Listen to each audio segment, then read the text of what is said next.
Hi, everybody. Sam here. You are in for a treat today for a special micro interview with my friend Mary. And this is going to be micro interview style about the B word, healing one boundary at a time virtual summit we have coming up.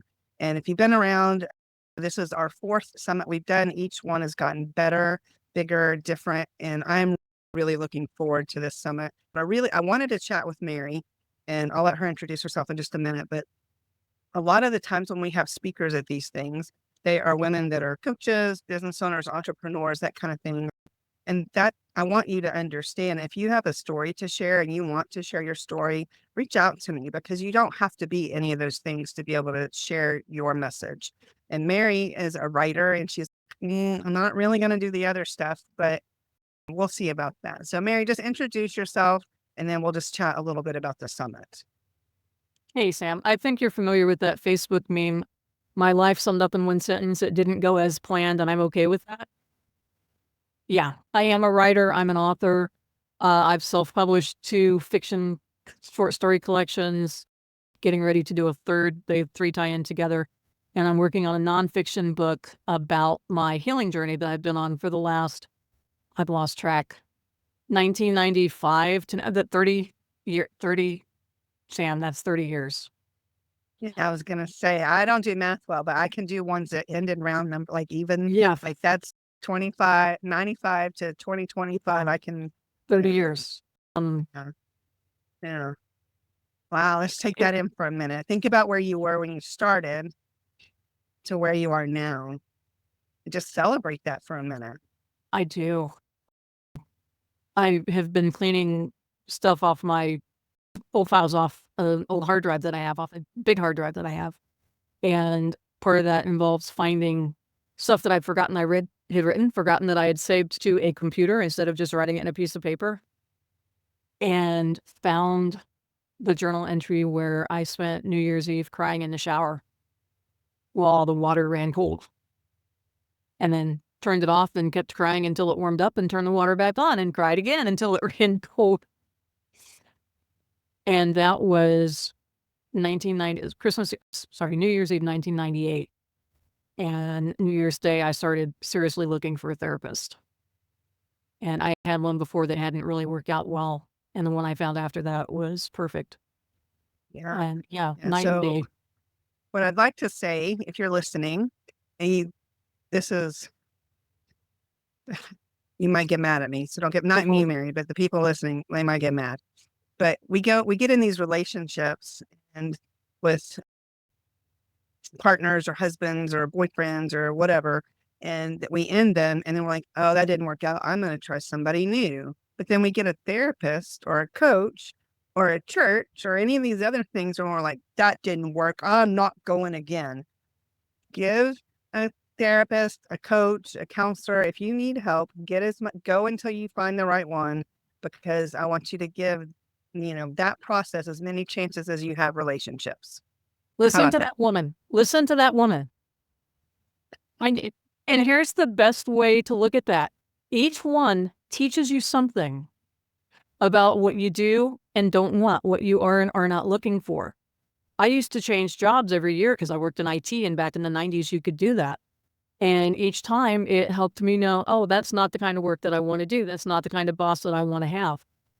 And it took time, but I wound up in my dream job because I took the opportunity to learn from each of those other things. Now, Sure. relationships, yeah, I haven't been in one of those since 1985, so I can't speak for That's okay. We all have our gifts. And mine has been going from one to another. Finally found the love of my life, got remarried almost 2 years ago. By the time this plays and airs, we will have celebrated our second wedding anniversary. And what I've learned, why boundaries are so important to me is, if you've been around Safe Heart Connections for any length of time, I teach you to know who you are, what matters to you, and to create a life you love that you serve out of the overflow. That's an imaginary cup saucer, and you're giving out of the overflow. And as I've done this, I've recognized that the women, know that they need boundaries because they've started this healing journey, but they don't know how to do it.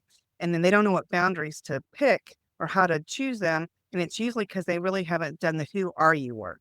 Because if you know who you are and what matters to you, then you would be able to identify those boundaries a little easier. It still doesn't make it easy to implement, but being able to choose what they are and to be able to create a life I love, I've had to have boundaries now, which I never had. And so step one in my mind is knowing who you are, your worth, your self-love, build all that. And then you can come in with boundaries, which is why we're doing this summit. And we're going to have over 30 women come in and share their story. I'm so excited. And Mary, you're going to be one of them. So tell me just a little bit, and don't give away anything you're going to be sharing necessarily, but just when you think about boundaries in your life, how has not having boundaries or having boundaries, how has that played out for you? I want to start by saying it wasn't until I was working with that therapist in 1998 that I even realized I was allowed to have boundaries. And if you don't believe you're allowed to have them, then you ain't never going to have them. So I was pushing 40 before I really had boundaries in my life. And one of the first boundaries that I set up was with my family. My family thinks they're supportive, but their version of support doesn't match healthy people's versions of support. And I knew that I didn't want to divorce my family, if you will. I'm talking my family of origin. I wanted to still have contact with my mom and my dad, my sisters, my brother. Not so sure about the extended family, but I needed a break. And so probably the very first boundary that I did, without even calling it a boundary, was I effectively cut off communication with the family. And I lived in Texas. I lived in San Antonio at the time. They lived in Ohio, and my brother was in California. So it's not like we were seeing each other all the time anyway. But I had been accustomed to weekly phone calls with mom because I'm the youngest and I'm the favorite because the baby's always the best. And my other two sisters lived close. And so they were always in contact with mom, but she lived for she really liked our weekly phone calls. And with my therapist's help, I had written her a letter because I wanted to address some stuff that I remembered from growing up. And I wanted to get her input on it. So I wrote her a letter. My therapist helped me take out the stuff that sounded like I was attacking her. And she wrote back, she sent me back my letter. She had numbered each paragraph. And then on her own page, it was number 1, I don't know why you're thinking this. Number 2, we did the best we knew how to do. Number 3, all we ever wanted was for you to be happy. Not addressing any of my stuff at all, just afraid that I was attacking her and full on defensive posture. And I looked at my therapist and I'm like, I'm not going to be able to include her in this conversation, am I? And Trish is not really. I'm like, okay, then I don't want to talk to her until I've gotten through this part of it. Yeah, it's And so really that was my hard. first boundary. And I'm glad you had somebody to support you through that. And as a parent, if I got a letter like that, it might take me aback as well. And if I hadn't done any healing work on my own, I would probably respond the way she did. Let's just be honest. That's how Yep. most of us would respond. And being able to hold true that you had stuff to do to heal yourself so that you could be in relationship. That was very brave, and that was really strong. And that was a big one to start with there, sister. It didn't feel like it. It was, a friend of mine kept telling me how brave I was because of all the self-disclosing I was doing because I was sharing stuff with her. And I'm like, it's self-disclose or self-destruct. I'm either going to say this out loud to somebody or I'm going to start doing harming things or I'm going to crawl into a bottle. At that time, I could drink 2 bottles of wine and not think I was drunk. Okay. Because I didn't feel like I was drunk.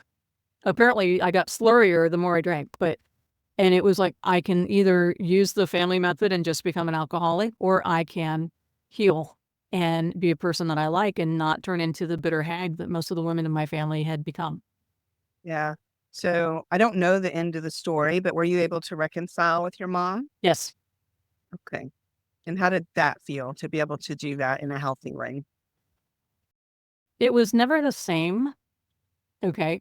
Because I had the boundaries now. I had the guardrails that I hadn't had in the past. I had finally broken the apron strings at almost 40. And mom never really appreciated that. But she was also a narcissist, factor that in. But no, we had a good relationship and I had no regrets when she passed. That's really And good. more importantly, I was able to, and this took more time, but I have good relationships with both of my sisters and with my brother, but he's passed as well. But mom had brought us up to not like each other because she was a narcissist. We were all supposed to just love on her. And if we liked each other, then that's taking away from paying attention to her. Very interesting. Yeah. And we all now have very good relationships. At one point, I had blocked one sister on Facebook.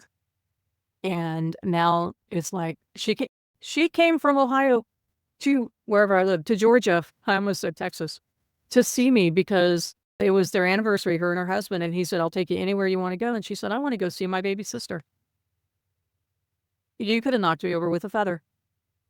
And we had a Yeah. nice visit. And then they drove back to Ohio, and we'll probably never see each other again because I'm in Georgia and she's in Ohio. But just the thought that that's what she wanted to do.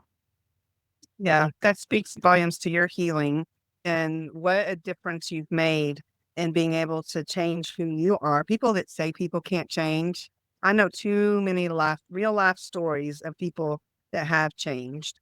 And so the fact that you've done that and now you're impacting this ripple that happens is when you change it, not help but touch other people.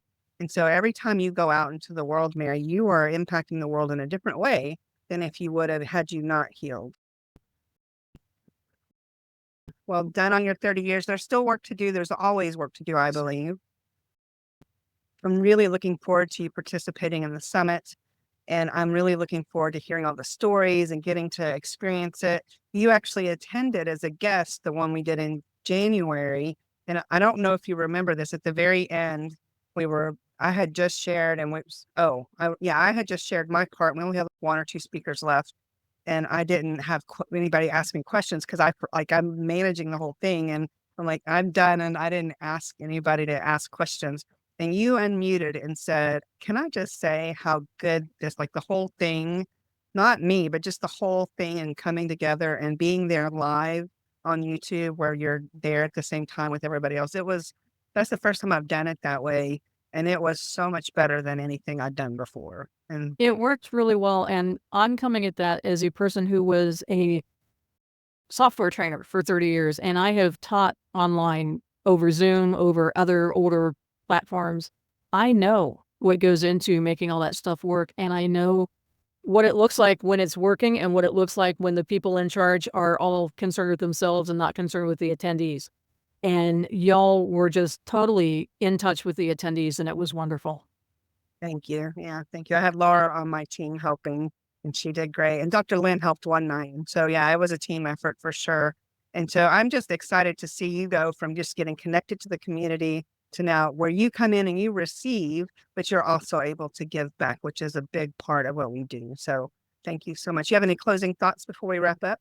Thanks for letting me be a speaker. The whole time I was at the gratitude summit, I was like, I want to do this. I want to do this. I want to do this. I want to be one of those people. So I am thrilled that I get to be one of those people.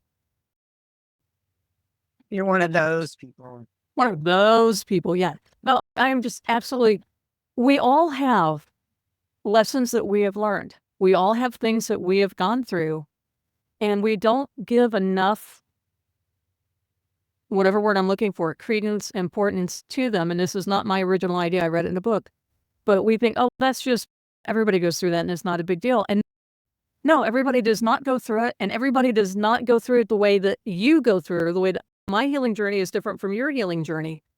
Some of the areas are similar, but the way that we went through the journey is different. The lessons that we learned through the journey are different. And the thing is, what we have been through helps other people. And nothing is more important than taking what should have driven us into the ground. And instead, here we are, these giant oak trees growing and sheltering everybody beneath our branches, but also reaching out that helping hand to somebody else so that the story of our survival becomes somebody else's inspiration, to quote another social media meme. Mic drop. Yep. Ain't nothing better than that. I got nothing else to say. I could talk for hours, but I got nothing else to say. That's a very good ending spot. I think so. Thank you, Mary. I'll see you soon. All right. Bye-bye.